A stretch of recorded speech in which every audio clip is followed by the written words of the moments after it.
Bonjour et bienvenue dans ce 5e tutoriel sur la chaîne Oncle Dan. Aujourd'hui, je vais répondre à une demande spéciale. Quelqu'un m'a demandé « Oncle Dan, pourquoi est-ce que tu ne nous montrerais pas comment faire un jouet à fourrager? » J'y ai pensé 5-10 minutes, puis je me suis dit « Effectivement, pourquoi pas? » Alors, concevoir un jouet à fourrager, ça demande un minimum de connaissances sur l'espèce du perroquet qu'on veut stimuler. Et puis aussi, ça demande beaucoup de peaufinage une fois le jouet conçu. Je vais vous épargner l'étape du peaufinage. Et puis, sans le savoir, cette personne-là est tombée pile parce que ça faisait une couple de mois que je pensais de concevoir, que je travaillais à concevoir ce type de jouet. Alors, je suis donc allé en animalerie pour voir plusieurs jouets, plusieurs modèles de jouets à fourrager. Et puis, j'ai remarqué que l'acrylique était très souvent utilisé pour ce genre de jouet. L'acrylique, c'est bien. Ça se travaille difficilement, par contre. J'ai pas l'équipement ici pour travailler adéquatement l'acrylique à ce stade-ci de mon développement de compagnie. Je vais rentrer un gros laser ici en juillet, août. Alors, je vais être capable de vous faire des beaux jouets pour fourrager et toutes sortes d'autres choses. J'ai des idées plein la tête. Alors, pour construire ce jouet, actuellement, on va le faire en bois. Ça va vous prendre un outillage minimum, par contre. Comme tout fabricant de jouets, j'ai le minimum. Quand on va fabriquer des jouets, il faut au moins s'équiper de la base.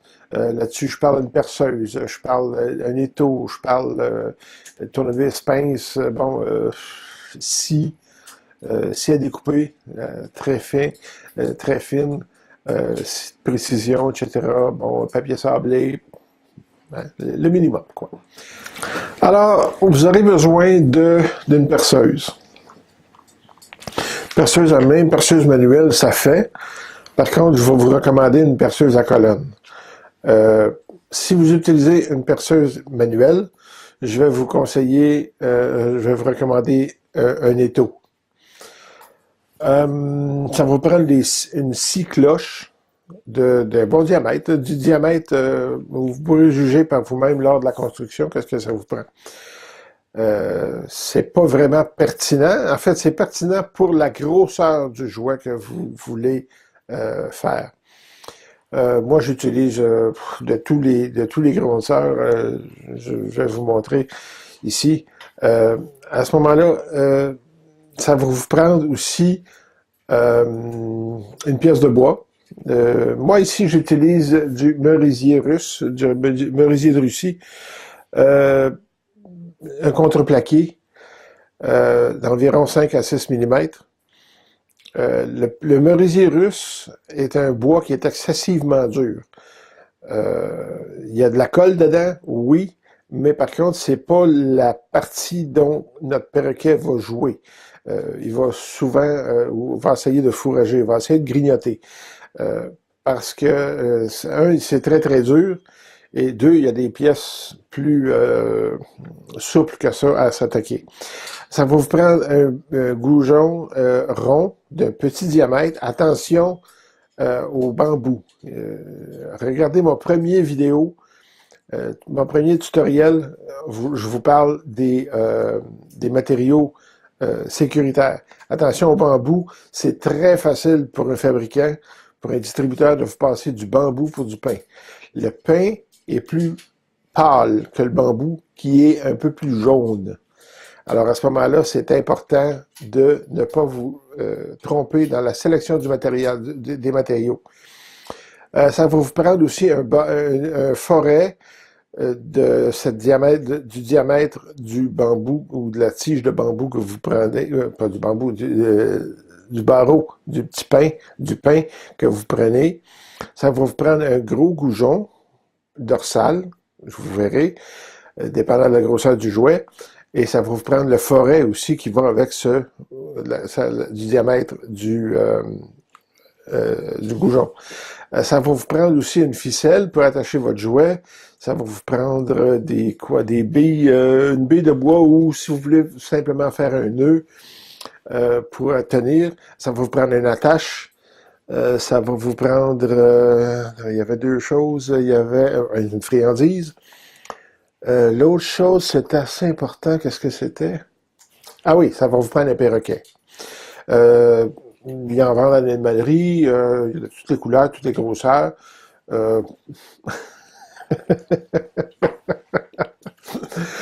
Alors, je vous taquine. Alors, on va commencer la confection du jouet.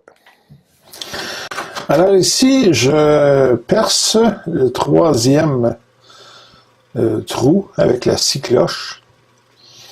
Je vous explique pourquoi 3, parce que ça en prend 3. Un pour la base, un pour le haut et un pour le couvercle. Vous voyez pourquoi ce que je vous dis là, un étau, là, ça serait très, très, très commode si vous le faites avec une scie, une perceuse à main. Évidemment, ici on utilise pour les moyens du bord, on utilise une perceuse à colonne. La perceuse à colonne, c'est une bonne grosseur, un bon gabarit, là. Et puis, à ce moment-là, il n'y a aucun problème. Là, ça va se faire très facilement. Ce que je vous recommande, d'ailleurs. Alors, vous voyez ici, on a le morceau, en fait. Vous voyez, une petite aspérité, là. On va poncer ça. Et puis, excusez-moi pour l'angle de vue. Mais bon, c'est les moyens du bord qui font ça. Alors, on va poncer en avant, en arrière. Voilà, vous voyez bien. Pour enlever les petites aspérités. On peut le faire à la main aussi, ce qui est aussi facile. Voilà. Alors maintenant, on devrait se ramasser, on devrait avoir, un coup que ça c'est fait, on devrait avoir nos 3 morceaux nos 3 rondelles. Voilà.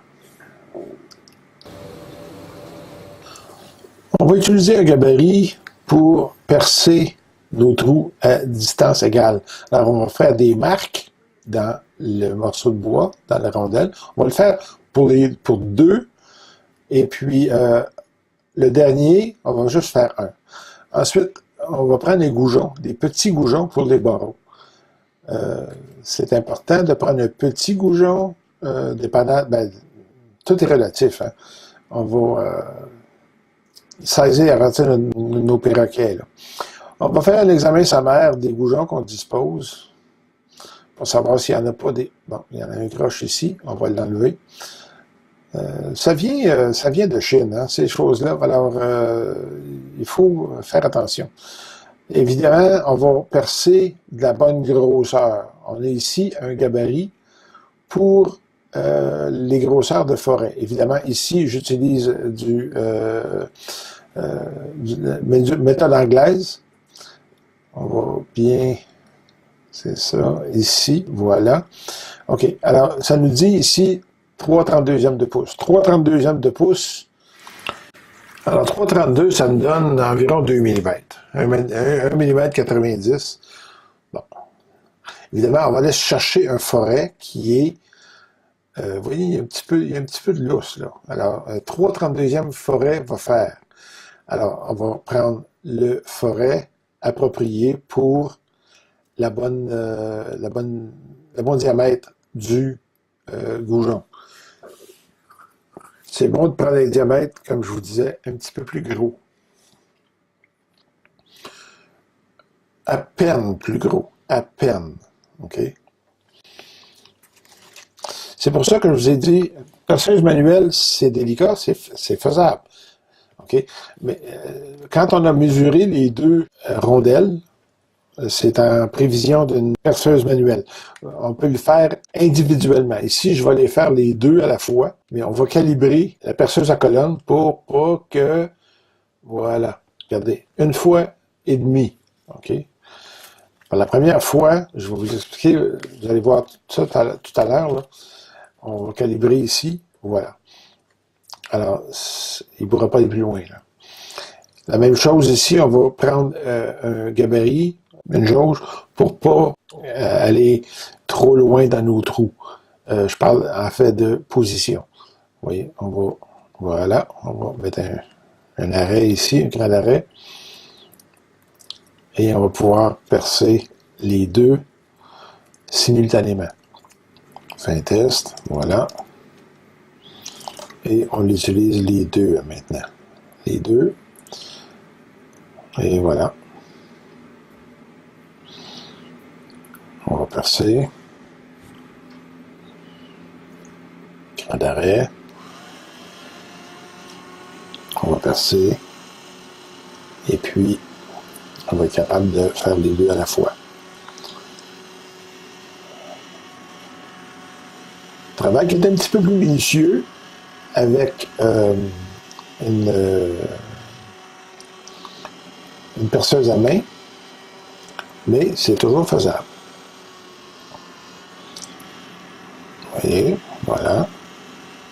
Ce que j'ai fait ici, c'est j'ai percé deux trous diamétralement opposés. Ça va nous aider à garder nos deux morceaux ensemble. Alors, ça va être plus facile à ce moment-là de percer nos trous restants. Et puis, on va faire un meilleur travail. Alors, on va en percer 16 au total. Pas 16, ben non, 8. 8 au total. Les plus grosses cages vont en nécessiter 16. Ou même peut-être 12, mais bon, allons-y à 16. Une fois que tout ça est fini, voilà, on va examiner nos pièces. Regardez, le premier est percé bord en bord. Le deuxième, regardez, il n'est pas percé. Il est percé à la moitié seulement. OK? Bon, ici, je vous explique. Ça va nous prendre un quart, une colonne. Je vous le montre de plus près. Ouais, tout en étant... bon, voilà. Ça va vous prendre... Vous voyez le jouet, là? Vous voyez où est-ce qu'on s'en va, là?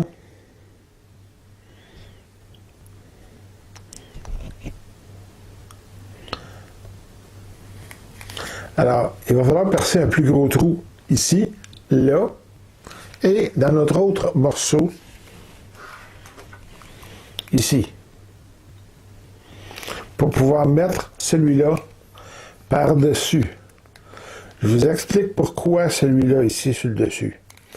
Il y a certains de nos perroquets qui ont un petit peu de cacatoès dans le jeu. Alors, je vous explique. Comme je vous ai dit, il y a quelques perroquets qui ont un petit peu de sang cacatoès dedans.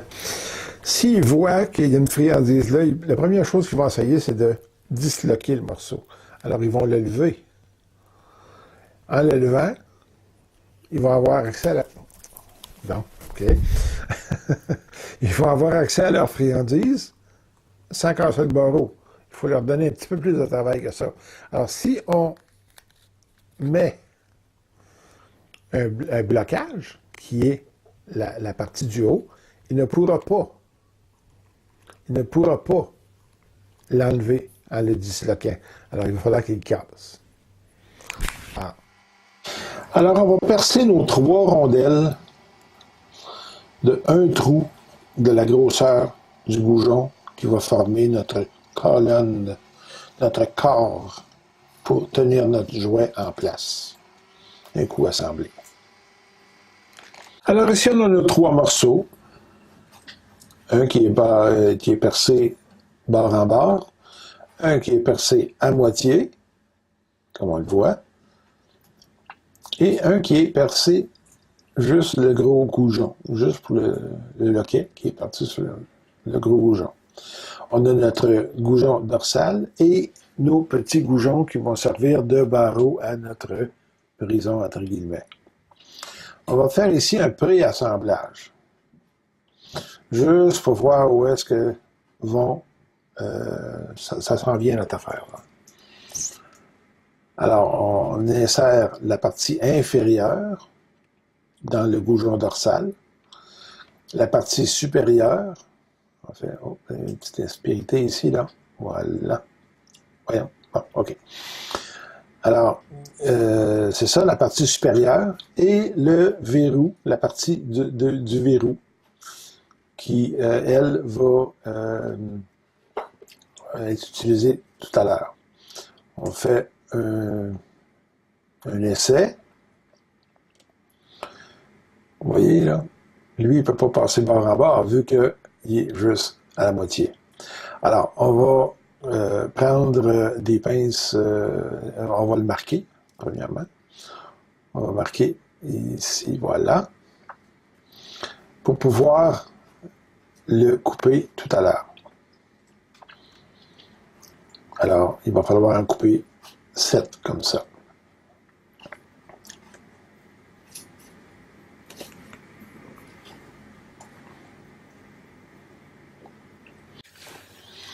Maintenant, afin de nous assurer de bien couper le goujon dorsal de la bonne longueur, on va mesurer exactement. Vous voyez, il faut qu'il soit égal à l'épaisseur de la troisième rondelle.